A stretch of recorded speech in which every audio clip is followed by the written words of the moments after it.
बाबा साहब है ना, हाँ। बाबा साहब के कद को कम करना चाहते हैं। क्यों करना चाहते हैं? कारण? क्योंकि बाबा साहब की वजह से जो कमजोर तबका था, जो दलित तबका था, जो महिलाएं जिसको पैर की जूती समझा जाता था, ये सब लोग बराबरी पे आ गई और उनकी कोई गुलामी नहीं करते। तो बाबा साहब का कहना यह था कि भाषा ऐसी होनी चाहिए जो व्यवहारिक हो, व्यवहारिक आम बोलचाल की भाषा हो। ठीक है। क्योंकि संस्कृत तो कुछ एक वर्ग तक की सीमित थी। दरअसल जैसा कि हमारा देश पहले अंग्रेजों का गुलाम था, ठीक है, तो राजनीतिक आजादी हमने प्राप्त कर ली, सामाजिक आजादी के लिए बाबा साहब ने संघर्ष किया और वो उसको एक संवैधानिक और कानूनी दर्जा दे दिया। ठीक। आज अगर ऐसी घटनाएं घटती हैं तो हम उसके बारे में कानून का सहारा ले सकते हैं और लेते हैं। अवेयरनेस है वो आ रही है, और जब से ये दुनिया बनी है तब से दो तरह के लोग रहे हैं। हाँ, एक अन्याय करने वाले और एक अन्याय का सामना करने वाले, आवाज उठाने वाले, और ऐसे लोग हैं हर युग में, हर समय में पैदा रहे। तो मैं तो बस यही कहना चाहूंगा कि जो लोग हैं, इंसानियत पसंद लोग हैं, वो मानवता के पक्ष में आवाज उठाएं, न्याय के पक्ष में आवाज उठाएं, अपने अधिकारों के लिए आवाज उठाएं और अंधविश्वास, कुरीति, पाखंडों के खिलाफ एक स्वस्थ समाज बनाने की दिशा में काम करें और लोगों में स्वस्थ और वैज्ञानिक चेतना का संचार करें जी, और तभी देश का जो है। बिल्कुल। नमस्कार, आज हमारे स्टूडियो में रोहतास कुमार बिक्की सर मौजूद हैं। जय भीम फाउंडेशन के डायरेक्टर हैं, मोटिवेशनल स्पीकर हैं, लेखक हैं। कई विभिन्न पहलुओं पर उनसे आज मैंने चर्चा की। बाबा साहब की विचारधारा पर, उनकी शिक्षा व्यवस्था, क्या चाहते थे इस देश से, युवाओं से क्या अपील कर रहे थे, उन्होंने बड़ा खुल करके हमें बताने का प्रयास किया है। सर, आपका बहुत बहुत स्वागत करता हूं। Thank you. बाबा साहब को लेकर के लगातार कुछ वीडियो ट्रेंडिंग में है जी। लोग कहते हैं कि बाबा साहब ने संविधान लिखा ही नहीं, VN राव साहब ने संविधान लिखा था। इसका पूरा क्या हिस्ट्री क्या है? दरअसल जो भारत का संविधान है वो संविधान सभा का एक सामूहिक प्रयास था जी। बाबा साहब चूंकि ड्राफ्टिंग कमेटी के चेयरमैन थे, अध्यक्ष थे उसके, तो उनकी लीड भूमिका थी संविधान को लिखने में। दरअसल जिस तरह से खेल में कप्तान की भूमिका होती है जी, जैसे टीम इंडिया कहीं जीतती है तो कप्तान का नाम पहले लिया जाता है, उसी तरह से बाबा साहब का नाम पहले आता है। और इसके पीछे कई वजह हैं, कई कारण हैं। पहली वजह तो ये कि जो संविधान सभा थी उसमें 7,600 से ज्यादा, 7,600 जी से ज्यादा संशोधन आए थे। ठीक है। जो कच्चा मसौदा था उसके लिए कि भाई ये इसमें जो है ये संशोधन होने चाहिए। ठीक है। और बाबा साहब ने 2,400 संशोधनों पे तो बहुत लंबी चर्चा करके उनको लीड भूमिका उनमें निभाई थी। ठीक। 2,400 में। इसके अलावा हर अनुच्छेद पे लगभग जो बात हुई थी बाबा साहब की लीड भूमिका थी, क्योंकि कानून के वो मर्मज्ञ थे, प्रखंड पंडित थे कानून के, और वो तर्क वितर्क का इस हिसाब से जवाब देते थे कि विरोधी भी उनके अकाट्य तर्क के सामने नतमस्तक हो जाते थे। और वो काफी विद्वान व्यक्ति थे, उन्होंने लीड भूमिका निभाई और संविधान की जो भी बहसें हुई, जो भी मतभेद उभर के आए, जो भी चीजों पर जो भी प्रश्न उभर के आए, उन सबका उन्होंने बड़ी निष्पक्षता के साथ मानवता हित में, राष्ट्र हित में उन सबका जवाब दिया और सबको लीड करके लेके आए। और देखिए जो संविधान में जो आर्टिकल 32 है, यानी हमें हाई कोर्ट सुप्रीम कोर्ट में जाने की जो सहूलियत है ना, हमारे जो मौलिक अधिकार है उनका उल्लंघन होने की, ये बाबा साहब का ही मौलिक कॉन्सेप्ट था। ओके। इसी तरह से जो संघीय सरकार है उसको ज्यादा पावर्स होनी चाहिए। ठीक है। तो संघीय सरकार के बारे में भी बाबा साहब की अपनी मौलिक सोच थी, मौलिक अधिकारों के बारे में बाबा साहब की अपनी सोच थी। ठीक। इसी तरह से जो छुआछूत के निषेध वाली जो बात है, जो उसमें प्राण प्रतिष्ठा की गई संविधान में, वो बाबा साहब की ही देन थी। जो समता का अधिकार है और जो कमजोर वर्ग के जो अधिकार हैं, जो सामाजिक और आर्थिक अधिकार हैं, उनके संरक्षण की बात है, वो बाबा साहब की ही देन की बात थी। तो महिलाओं का जो SC वर्ग है, ST वर्ग है, पिछड़ी कास्ट के लोग हैं, अल्पसंख्यक लोग हैं, सबके जो अधिकार संरक्षण की बात है वो बाबा साहब की ही देन है। तो मुख्य रूप से बाबा साहब ने संविधान को लीड किया, इसलिए बाबा साहब को ही मुख्य संविधान का निर्माता माना जाता है। ठीक है। रही बात आपने कहा कि बी एन राव ने, इसमें कोई दो राय नहीं कि बी एन राव ने संविधान का कच्चा मसौदा तैयार किया था। ठीक है। लेकिन जैसा मैंने बताया जी कि 7,600 से ज्यादा आपत्तियां थी और हर आपत्ति का निराकरण किया बाबा साहब ने, लीड किया। बाबा साहब संविधान सभा के पर्सन थे।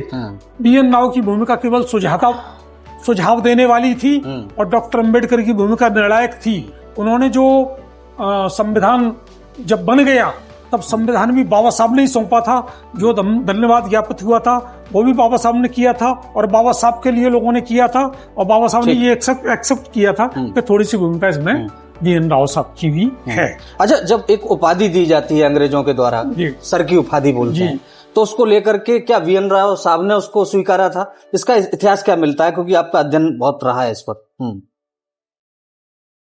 अंग्रेज लोग बाबा साहब की विद्वता से प्रभावित होके, ठीक है, बाबा साहब को सर की उपाधि देना चाहते थे। ठीक।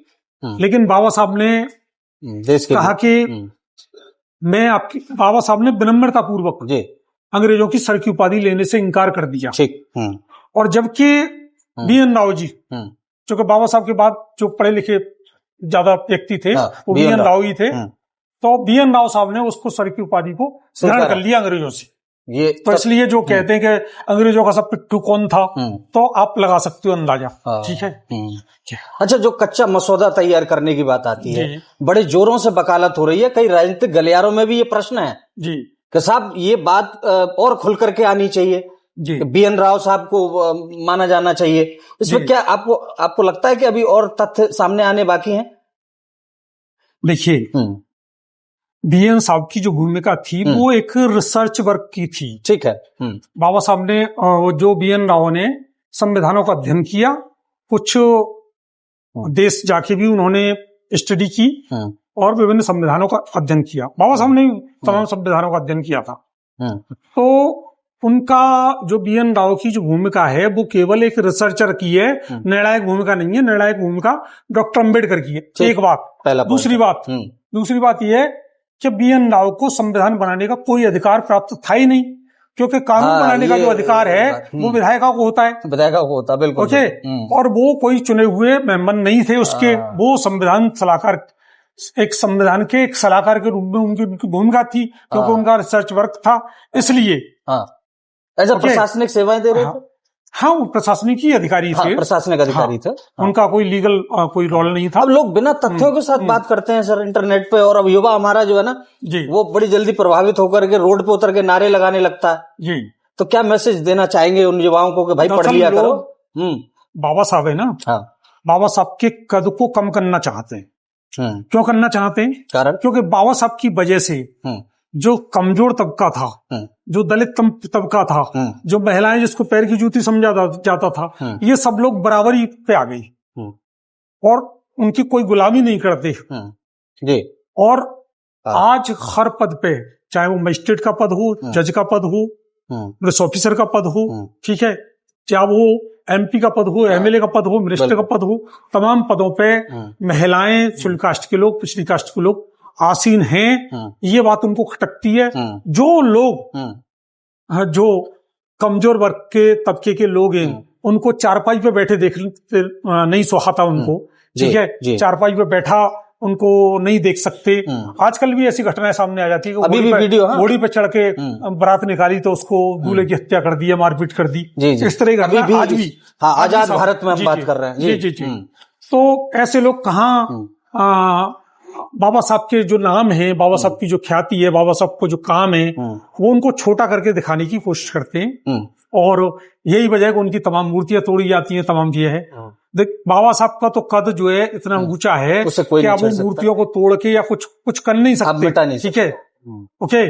और बाबा साहब ने ऐसा नहीं है, हर वर्ग है और हर धर्म ने सबके लिए काम किया। महिलाओं के लिए काम किया, तो क्या वो केवल शेड्यूल कास्ट की महिलाओं के लिए, पिछड़ी कास्ट की महिलाओं के लिए काम किया?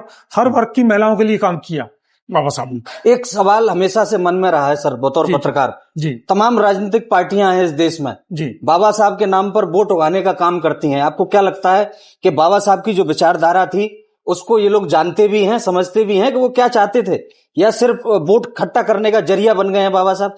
बाबा साहब की जब भी विचारधारा का आकलन करना हो तो मैं आपको एक बैरोमीटर देता हूँ, ठीक है, एक नापने का पैमाना देता हूँ जी, ठीक है, एक नापने का पैमाना देता हूँ जी। जहां भी मानवता की बात हो, जहां भी न्याय की बात हो, जहां भी भाईचारे की बात हो, ठीक है जी, जहां भी समानता की बात हो, तो वहां बाबा साहब की, जहां भी वैज्ञानिक विचारधारा की एक्सेप्ट करने की बात हो, तो वहां वो बाबा साहब की विचारधारा अपनाई जा रही है।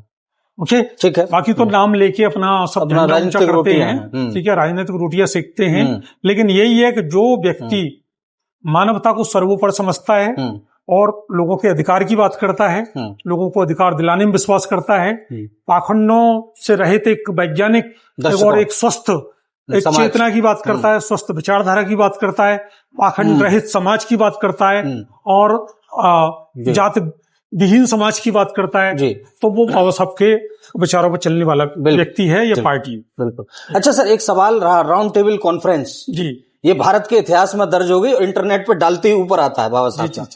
तो बोले अंग्रेजों के पिट्ठू हो गए थे बाबा साहब।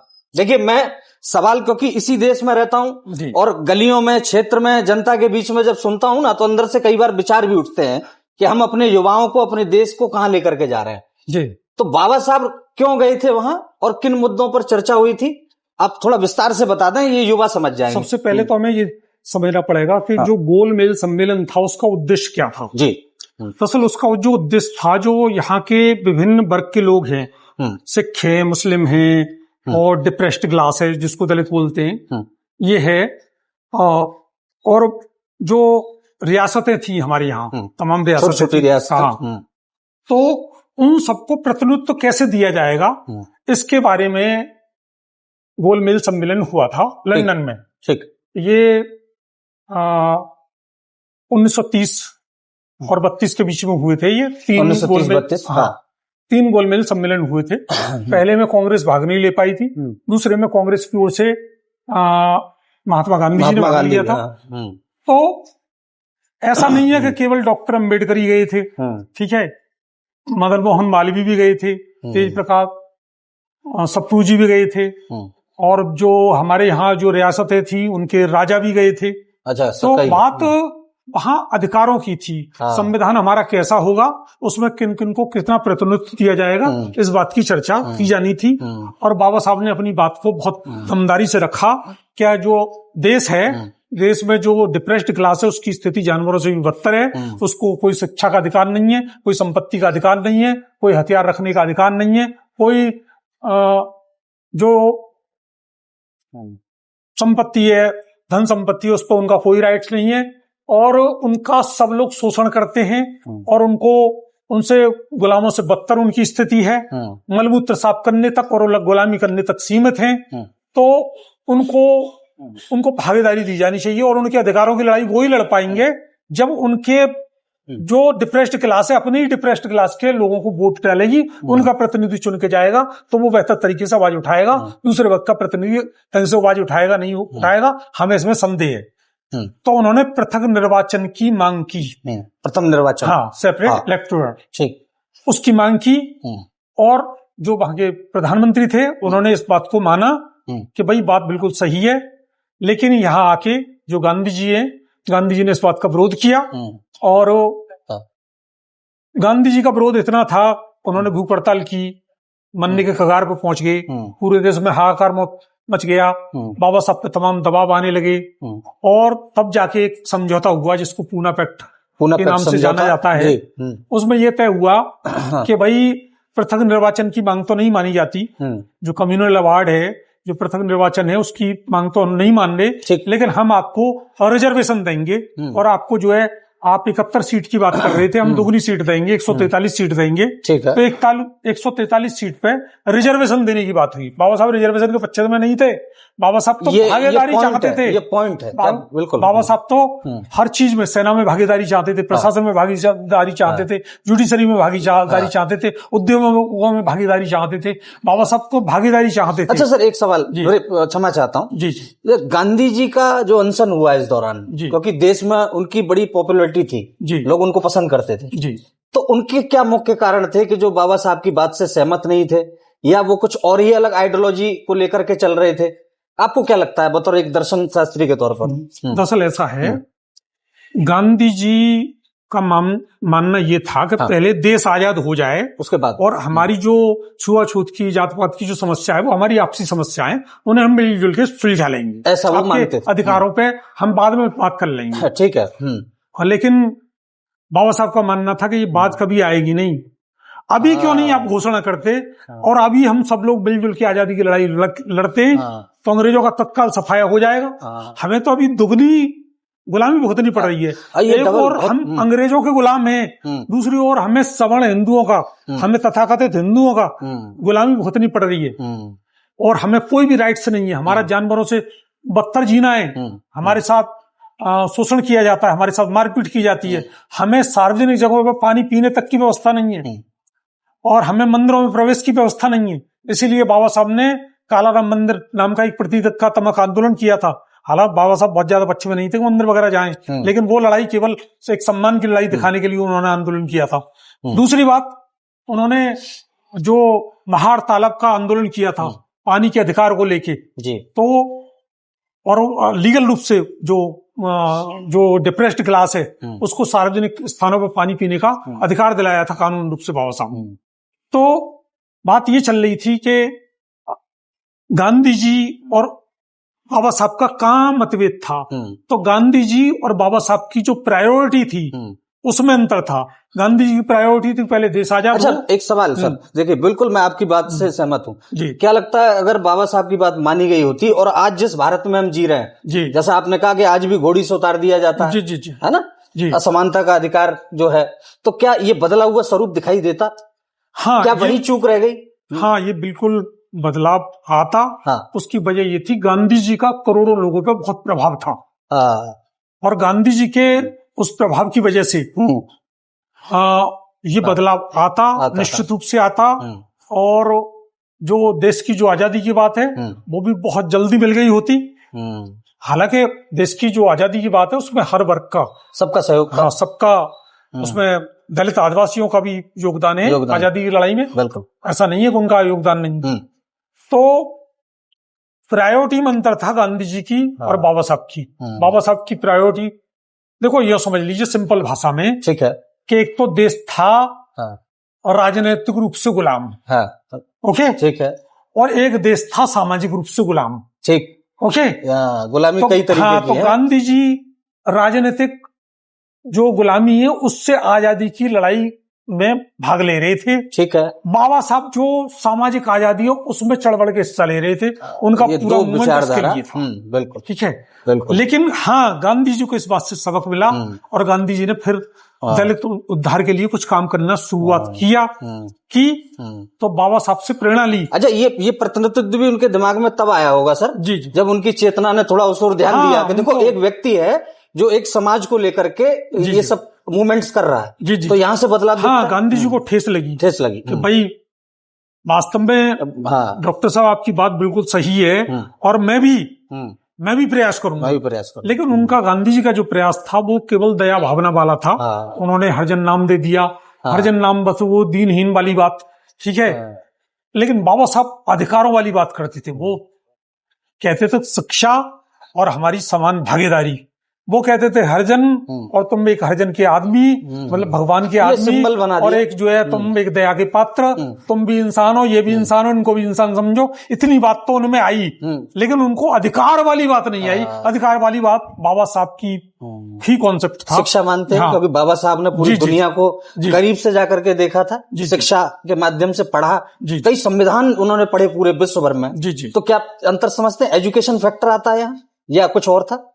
देखिए, गांधी जी वर्ण व्यवस्था में विश्वास करते थे, जी, ये बात है, बिल्कुल ठीक है। और बाबा साहब का मानना था कि वर्ण व्यवस्था, जाति व्यवस्था की जननी है। जननी है, बिल्कुल। ओके। और गांधी जी का और बाबा साहब का सबसे बड़ा विरोध यही था। यही था, बिल्कुल। ओके। वो तो मानवता हित में, राष्ट्र हित में बाबा साहब को निर्णय लेना पड़ा।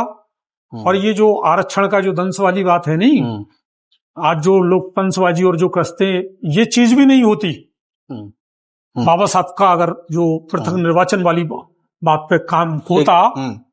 आज दरअसल हमारे वर्ग के लोग तो हैं, हमारे वर्ग से मतलब जो डिप्रेस्ड क्लास है, जो शेड्यूल कास्ट के लोग हैं, वो हैं, वो पार्लियामेंट में हैं, वो विधानसभा में हैं, लेकिन वो पार्टियों के गुलाम हैं। वो अपने समाज के हितैषी बन के काम नहीं करते। और बाबा साहब की जो व्यवस्था थी उससे वो समाज के हितैषी बन के काम करते ही करते, हर स्थिति में करते, उनके लिए काम करना ही पड़ता। अब वो केवल वो पार्टी के बधुआ मजदूर हैं, पॉलिसीज के लिए काम करते हैं। हाँ। और जो दलित वर्ग का जो विजन है, जो मिशन है, जो पॉलिटिक्स का, वो क्लियर नहीं है। एक दर्शकों को बता दूं, भारत गुलामी के समय महिलाओं के स्तन तक काट लिए जाते थे सर। बोले के पीछे झाड़ू बांध देंगे, यहाँ पानी नहीं पीना है, हम आपका छू लेंगे तो मैं नहाऊंगा। इस तरीके की जब व्यवस्था से हम लोग जूझ रहे होंगे, तो ये वर्ण व्यवस्था को काबिज रखने वाले कौन लोग थे? आपको क्या लगता है कि इस, क्योंकि दोनों तरफ एक संगठनात्मक कार्रवाई दिखाई देती है, तो बाबा के साथ, बाबा जी के साथ भी बहुत लोग जुड़े थे, बाबा साहब के साथ, इधर गांधी के साथ भी थे, तो कहां से ये पनपता है वर्ण व्यवस्था का पूरा कॉन्सेप्ट? देखिए, बाबा साहब के का जो समाज था वो तो डिप्रेस्ड क्लास था ही, ठीक है। उसका तो समझ लीजिए जो डिप्रेस्ड क्लास है, जो दबा हुआ है, शोषित है, तो वो कुछ ज्यादा आवाज नहीं, वो तो सदियों से शोषित रहा, सदियों तो उसकी तो आवाज वैसे ही मूक थी, बिल्कुल। तो जो अन्य वर्ग थे उनका ही बोलबाला था। बाबा साहब पढ़ लिख के आए, लेकिन उनको भी यहाँ जातिवाद का सामना करना पड़ा, तमाम उनको अत्याचार सहने पड़े, और ऐसी तमाम स्थितियां आई कि उन्हें महसूस हुआ कि मैं इतना पढ़ा लिखा होने के बावजूद मेरी यहाँ कोई मतलब एक इंसान भी नहीं समझा जा रहा है। बताइए, जबकि वेल क्वालिफाइड व्यक्ति। तो बाबा साहब को भी जो छुआछूत है, जो जातवाद है, उसका दंश भुगतना पड़ा। बताइए। लेकिन उन्होंने बस एक काम, जो महान काम किया, वो ये किया कि इस मानवता को छुआछूत से, जातवाद से मुक्त होने के लिए संवैधानिक मतलब कानूनी व्यवस्था कर दी। देखिए, ऐसा नहीं है कि बाबा साहब से पहले समाज सुधारक नहीं आई। तमाम समाज सुधारक आए, ज्योतिबा फुले साहब आए, सावित्रीबाई फुले जी आई, और भी तमाम साधु महात्मा भी आए, लेकिन उन सबका जो बात थी वो केवल कथनात्मक थी, उपदेशात्मक थी, एक दया भावना पैदा करने वाली बात थी। लेकिन बाबा साहब ने उस चीज को संवैधानिक अधिकार बना के, उनको कानूनी अधिकार देके बिल्कुल सशक्त बना दिया। और अगर उनका अधिकार होता है तो आप फिर न्यायालय का दरवाजा खटखटा सकते हैं। बाबा साहब ने ऐसा कर दिया, इसलिए बाबा साहब को लीड रोल में जो संविधान निर्माता वो कहा जाते हैं, इसीलिए उनको मसीहा कहा जाता है। और इसीलिए बाबा साहब का जो कद है वो न सिर्फ भारतवर्ष में बल्कि पूरी दुनिया में वो बढ़ता ही जा रहा है। जितने उनके पुतले तोड़ते जा रहे हैं, उतना ही और उनका कद बढ़ता जा रहा है।